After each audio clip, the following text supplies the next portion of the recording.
Queridos amigos do NEP Honório Abreu, sejam bem-vindos mais uma vez.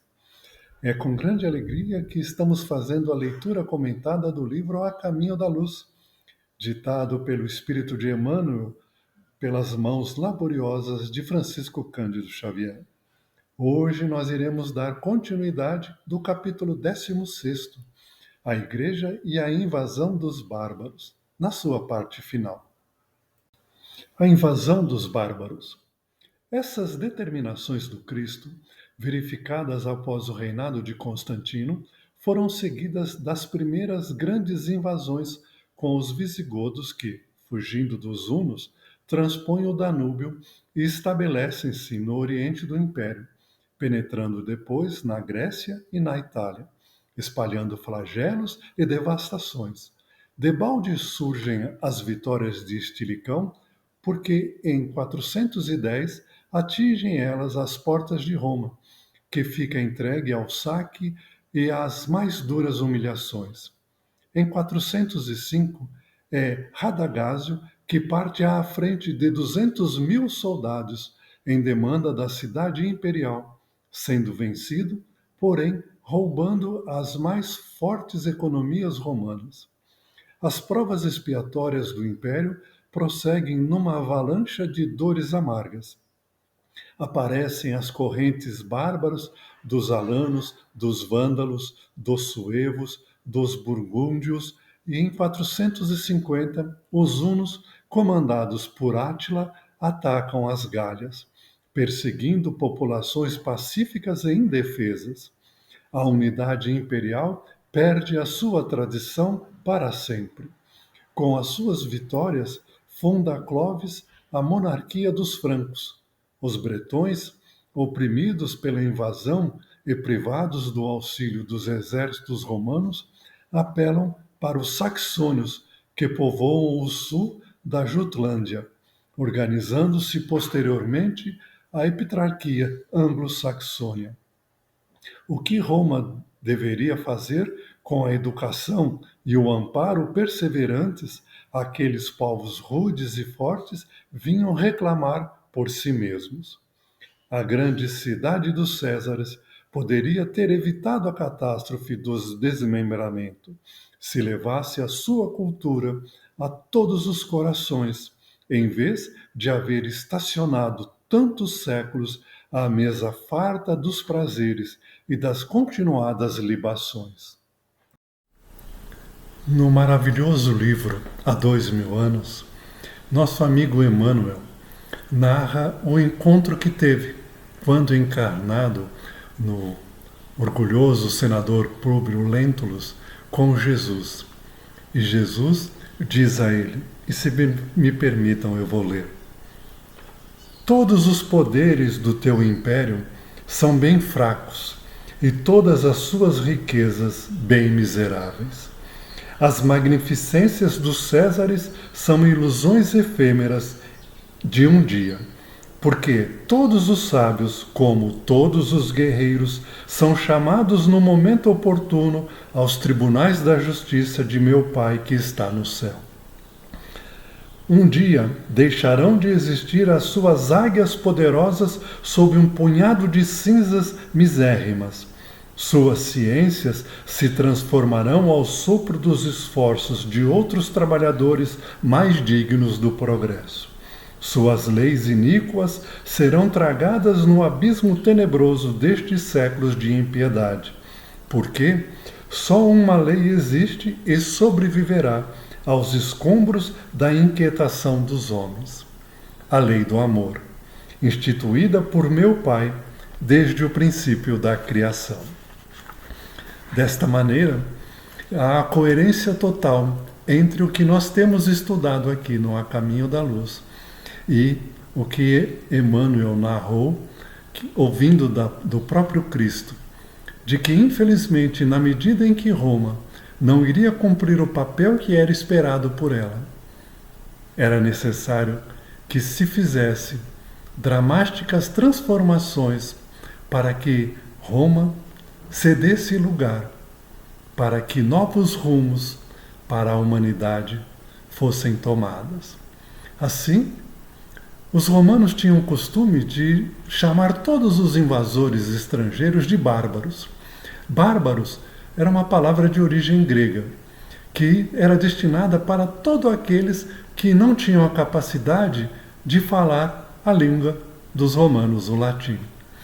E apesar dessa distinção, as invasões bárbaras foram responsáveis diretas por um intenso intercâmbio cultural que modificou profundamente a formação étnica, política, econômica e linguística, e até religiosa, do mundo ocidental. Assim, observando a fragilidade militar do Império Romano, algumas tribos germânicas vislumbraram a possibilidade de conquistar algumas partes do Império. Por volta de 402, o rei Alarico, da tribo dos Visigodos, promoveu uma série de campanhas militares que deveriam conquistar parte da Península Itálica. Para que não se tomasse a cidade de Roma, o monarca da época, o imperador, recebeu do imperador romano uma vultuosa indenização de terras e tributos. E logo em seguida, os visigodos tornaram a Península Itálica e a região sul do que era conhecido na época como Gália. Logo depois, por volta de 406, as tribos germânicas, que era composta pelos guados, os vândalos, os suevos, os álanos, também adentraram com uma força militar muito grande naquele enfraquecido exército romano. Os vândalos conquistaram o norte da África e, sob o comando de Gensérico, formaram seu reino na capital em Cartago. E em 455 aproveitaram de seu fortalecimento econômico e militar para invadir Roma e saquear a cidade. Ainda os francos conquistaram uma porção do norte da Gália. E em 433 os burungúgios se fixaram na região do rio Ródano, junto aos anglo-saxões, promovendo ali várias conquistas nas ilhas britânicas. O Império Romano se mostrava todo desfigurado, com a formação de novos reinos que foram tomando toda a Europa Ocidental. Aos romanos ainda restava somente o controle da Península Itálica, mas infelizmente em 476 os érogos, comandados pelo rei Odoraco, dispuseram Rômulo Augusto, o último imperador do Império Romano do Ocidente. E ainda em 440, Átila, rei dos Hunos, que vinha até aquela época gozado boas relações com o Império Romano, gradualmente, apesar das tensões que foram sendo criadas, finalmente em 451 invadiu a Gália romana, saqueando numerosas cidades antes de ser derrotado. Átila, com os seus exércitos, foi terrivelmente violento e matou muitos inocentes. Apesar da sua derrota, buscando mostrar que ele tinha autoridade e prestígio, no ano seguinte ele novamente partiu em direção à Itália e adentrou a cidade de Roma e devastou parte da planície do rio Pó e forçou Valentino, que comandava a capital, a fugir. Assim se desmantelou completamente o Império Romano. Razões da Idade Média. A queda do Império Romano determinara no mundo extraordinárias modificações.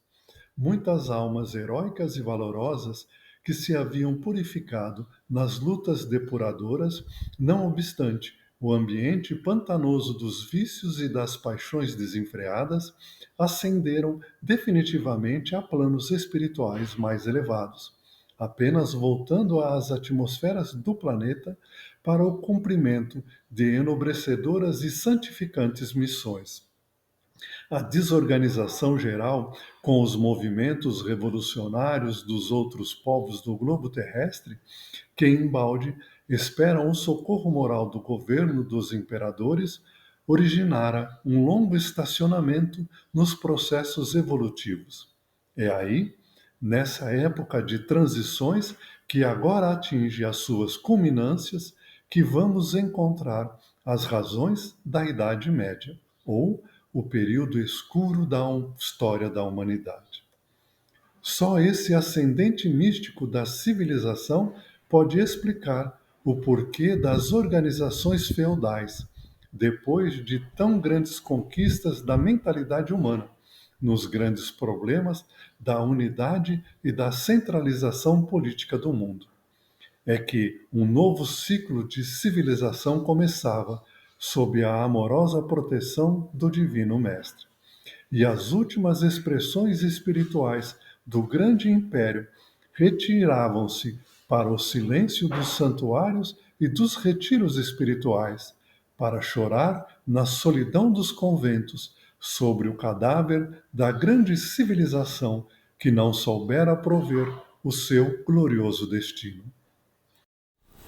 O imenso amor do Cristo por toda a humanidade e a sua infinita sabedoria deliberou que era preciso uma pausa, era preciso uma fase de calmaria, uma fase onde toda a população do planeta Terra pudesse mergulhar em si mesmo e, de certa maneira, retroceder um pouco dentro dos valores, uma vez que o Império Romano não conseguiu atingir aqueles objetivos estabelecidos, de levar a cultura, de levar possibilidades de fazer com que todos os outros países pudessem também crescer em moralidade, em conhecimento, para que o planeta, para que a humanidade como um todo pudesse atingir um novo patamar.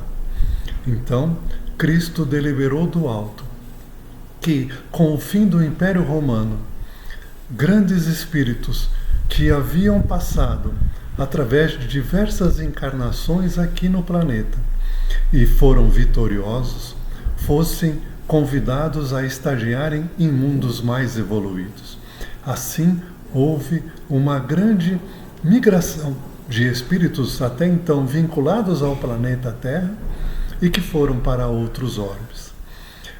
Também, aliado a isto, vários países mergulharam nas trevas, porque já não tinha mais o suporte e a força do Império Romano para alavancar valores mais elevados.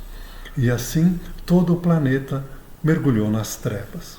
Trevas que obteve o nome de Idade Média.